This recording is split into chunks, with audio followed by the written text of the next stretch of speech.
अगर आपने अभी तक हमारे चैनल को सब्सक्राइब नहीं किया है तो सब्सक्राइब कर लें और अगले वीडियो की नोटिफिकेशन के लिए बाजू में बनी घंटी को भी ज़रूर दबाएं। Hello friends, welcome to our channel लिबा के घरेलू नुस्खे।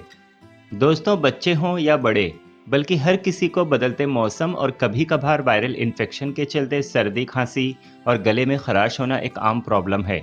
ऐसे में बहुत से लोग इस प्रॉब्लम को ठीक करने के लिए कफ सिरप या फिर किसी और दूसरी दवाओं का सहारा लेते हैं।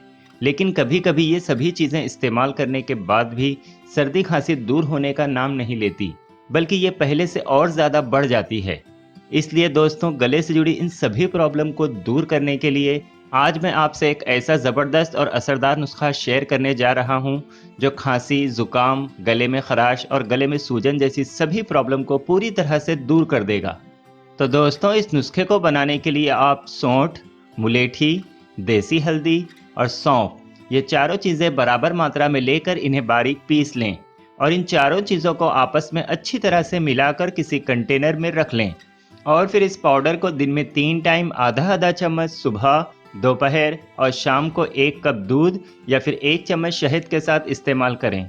दोस्तों, ये ऐसा ज़बरदस्त नुस्खा है कि कैसी भी सर्दी खांसी हो या फिर गले से जुड़ी कोई भी प्रॉब्लम हो, सिर्फ 1 से 2 हफ्ते के इस्तेमाल से ही ये नुस्खा इन सभी प्रॉब्लम को दूर कर देता है।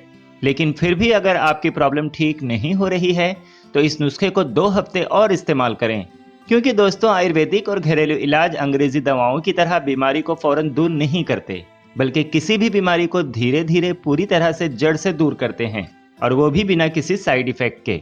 तो इसलिए दोस्तों, जब भी आप कोई भी घरेलू नुस्खा इस्तेमाल करें तो थोड़ा सब्र रखकर इस्तेमाल करें, आपको फायदा जरूर होगा।